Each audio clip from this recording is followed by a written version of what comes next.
हाय मां। हाय। तुझे हिसाब सां सिंधी मायुनि खे छा खपे?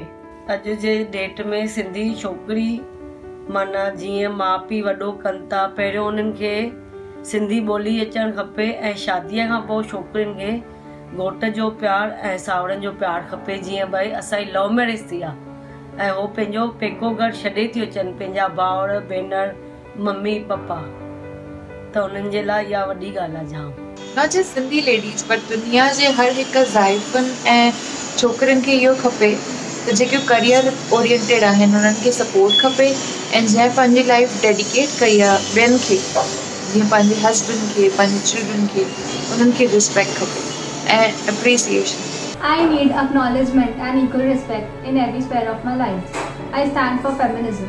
हिन वुमेंस डे ते आई वुड लाइक टू से कि सब लेडीज़ खे फाइनेंशियल इंडिपेंडेंस हुजे, उन्हनि जो इन्वेस्टमेंट्स, उन्हनि जो प्लानिंग, उन्हनि जो करियर ग्रोथ ऐं इवन आई कैन से कि उहे पंहिंजे नाले जो घर, पंहिंजे नाले जे करियर ग्रोथ खे वधीक ॾिसनि। एक सिंधी लड़की को क्या चाहिए, जैसे कि जो मुझे चाहिए और मिल भी रहा है, the freedom to do whatever I want. I think वही एक सिंधी लड़की को चाहिए और वही किसी को भी चाहिए। अॼोके औरतुनि जे आलमी ॾिहाड़े ते आउं सिंध जे उन्हनि सभिनी पेरेंट्स खे इहो मैसेज ॾियणु चाहींदुसि त महिरबानी करे पंहिंजी धीअरुनि में बि एतिरो यकीन करियो, एतिरो ट्रस्ट करियो जेतिरो तव्हां पंहिंजे पुटनि में कंदा आहियो, ताकी हू बि सोसाइटी में अॻियां अची कुझु प्रोड्यूस करे सघनि, कुझु हेल्दी कंट्रीब्यूट करे सघनि।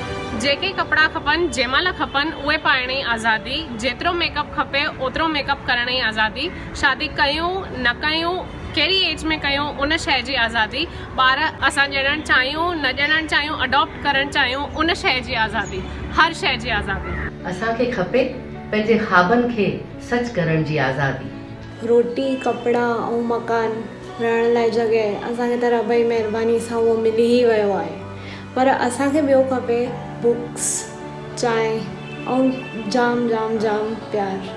I want the freedom to be able to go out alone, anywhere, at any time, without having to carry a self-defense tool. मां चाहियां थी त अॼु हर हिकु घर में हर हिकु ॿार सिंधी ॻाल्हाए ऐं सिंधी सिखे। त हिन वुमेंस डे असां पंहिंजी थिंकिंग खे थोड़ी चेंज था कयूं, यानी कि girls should get allowed to follow the dreams passion, यानी कि अगरि सिंगिंग में वञणो आहे, एक्टिंग लाइन में वञणो आहे, जेको बि आहे मतिलबु हुननि खे कीअं मौक़ो मिलणु खपे। अॼु जी औरत, सिंधी औरत चाहे थी त डिवोर्स वठणु, तलाक वठणु में का बि ख़राबी न आहे। जॾहिं तव्हांजो रिश्तो नथो हले त उनखे वधीक रिंगण जे बजाए ख़तमु करण में ही आसानी आहे। इन सां तव्हांजी ज़िंदगी ख़तमु नथी थी वञे, इन सां हिकिड़ी नई उम्मीद मिले थी त तव्हां पंहिंजी ज़िंदगी कंहिं ॿिए सुठे माण्हू सां गुज़ारींदा। इन करे having divorce is not a bad thing. Sindhi छोकिरियूं जेके सिंध में पैदा न थियूं आहिनि कि सिंधी जी हिस्ट्री, कल्चर ऐं ट्रेडिशन जे बारे में ख़बर न आहे, इन करे हिकिड़ी किताब हुजे अंग्रेज़ी में जेके इन्हनि शयुनि में मालूमात ॾियनि। मां पाण लिखंदमि। मूंखे खपे हिकु सी फेसिंग बंगलो ऐं हुन जे बालकनी में सुष्मिता सेन सां हिकु मस्त डेट। मुंहिंजे हिसाब सां सिंधी छोकिरी छो कंहिं बि छोकिरीअ खे हर ॻाल्हि में इक्वालिटी खपे, कहिड़े हंधि बि कंहिं बि हंधि ते जेंडर बायस न हुअणु खपे। मां सभिनि सिंधियुनि चाहियां थी कि उहे Sindhi healthy, wealthy and fit रहनि। इज़त, आज़ादी ऐं प्यार। Well, you know what? A hairless body for sure. This tops my list. मूंखे लॻे थो असां सिंधी छोकिरियुनि खे फ्रीडम खपे, freedom to think, freedom to act, freedom to work, complete freedom. मुंहिंजे हिसाब सां अॼु सिंधी वुमेन ऐं गर्ल्स खे इहो ई खपे कि असां हुननि जो एम्बिशन जो हुननि जो डिसीजन आहे असां हुननि खे सपोर्ट कयूं ऐं हुननि सां गॾु अॻियां वधूं। अॼुकल्ह जूं छोकिरियूं पंहिंजे सपननि खे पूरो करणु थियूं चाहिनि ऐं पंहिंजे पैशन खे अॻिते वधाइणु थियूं चाहिनि। All I want is a non-judgmental society. All I want is to be a part of a dance reality show. I think women should have equal justice and equality in their society. At whatever time they arrive from their office or something, they should be not judged. Hi guys, it's Women's Day and I'm told to share my thoughts on what do women really want. I think they only want is sleep and food. That's why I'm sleeping. If at all I want something, I would ask for a fearless, safe and secured life for my girls. I believe that Sindhi women want to empower each other and help each other grow, and also they want some Koki and Saibaji as well. Sindhi औरत चाहे थी त उनखे उनजा हक़ ॾिना वञनि, उनजी मालिकी कई वञे ऐं उनखे इज़त ॾिनी वञे। औरत खे कुदरत किन ख़ासि गुणनि सां नवाज़ियो आहे ऐं संदसि हिकु मुख्य ऐं अहम भूमिका आहे सामाजिक जीवन में। औरत हमेशह शान मान ऐं इज़त सां जीअण चाहे थी ऐं उहा कॾहिं बि हीसिजी या दॿिजी रहणु नथी चाहे। हुनखे पंहिंजी हिकु अलॻि पहचान खपे ऐं समाज में जोगी जॻह। मुंहिंजे हिसाब सां सिंधी माइयुनि खे या सिंधी छोकिरियुनि खे खपे कि भई हुननि जो घोटु, हुननि जो बॉयफ्रेंड या हुननि जो भाउ या हुननि जो कोई रिश्तेदार हुननि जे मथां ध्यानु ॾिए, हुननि खे वधीक रोक टोक न करे हिकु हिकु ॻाल्हि जे मथां, या हुननि सां ॻाल्हाए छा आहे हाल चाल, रोटी छा ठाही अथव, या मां कुझु हेल्प कयां घर जे सामाननि में, घर जी साफ़ सफ़ाई में वग़ैरह वग़ैरह।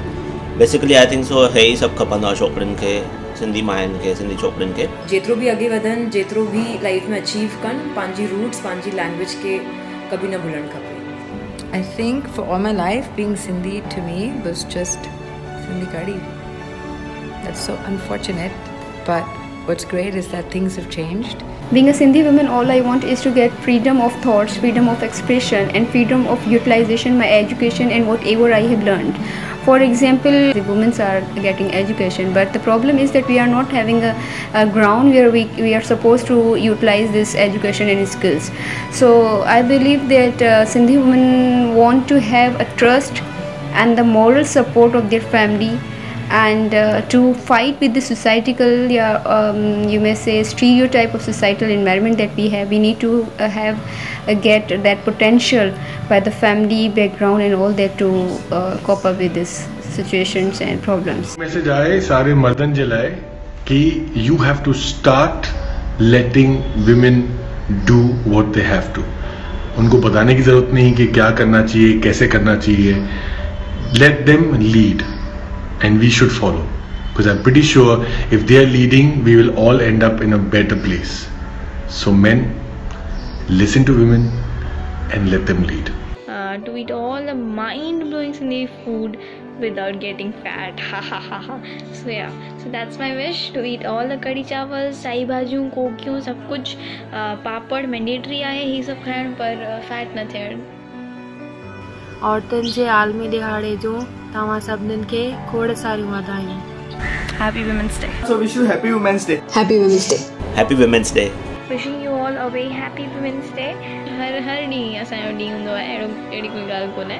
And be beautiful, be your own limited edition. Happy Women's Day to all once again. Happy Women's Day to every guy. Happy Women's Day to every girl, every lady and everyone.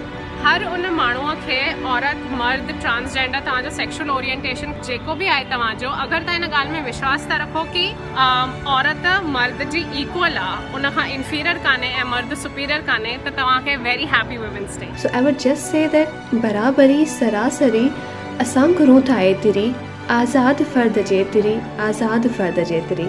Happy women day.